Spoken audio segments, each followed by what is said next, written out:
Bunday qaynona do'stlarga muborak bo'lsin. Bir yigit uylanibdi. Turmushlarining yangi paytida, baxtli, shirin oylarni o'tkazayotgan kunlarida yosh kelinchak va kuyovlar ro'zg'orning ba'zi ehtiyojlarini olishni xohlaydilar.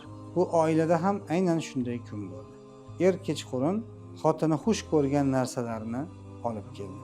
Shu kunda kelinning onasi bolalarini ko'rgani mehmon bo'lib kelgan edi.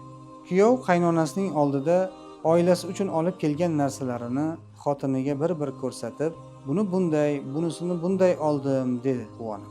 Xotinidan iliq so'z kutdi. Xotini beparvolik bilan hech narsani tushunmadim dedi ensasini qotirib.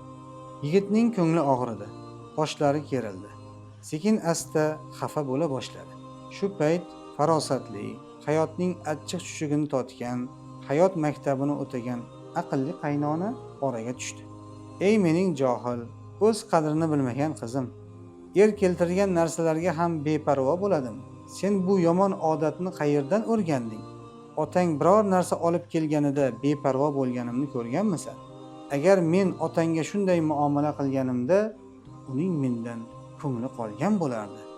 Mening xushfe'l, vazmin kuyovim, bolam, haqiqatdan siz juda sabrli ekansiz deb johil qiziga nasihat qildi.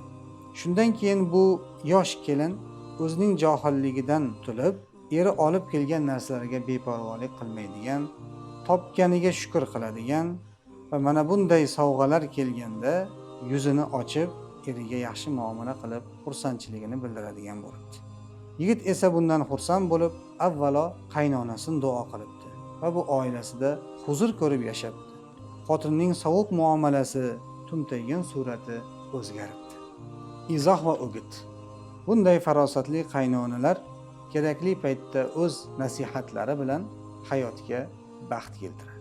Agar mana shu qaynona bu holatda qiziga qo'shilib, u bilan teng bo'lib, kuyoviga bilar bilmas sovuq, yaxshilikni ko'rish nasib etmagan johil ayollardek muomala qilgan bo'lganida nima bo'lardi? Oilaga dars ketardi. Yosh oila o'zining qizi va kuyovining orasiga sovuqchilik tushardi. Borib bu oila emas jahannamga aylanardi va oila tanazzulga yuz tutardi. Aynan mana shunday qaynonalar jamiyatimizga juda ham zarur. Ular o'z qizlariga yoki o'g'illariga chiroyli nasihatlar qilib, oiladagi ba'zi past baland bo'ladigan holatlarda ularga to'g'ri yo'lni ko'rsatishlari hayotda mana shu oilaning farovon hayot kechirishiga sabab bo'ladi. Bunday oqila, farosatli qaynonalar do'stlarga muborak bo'lsin.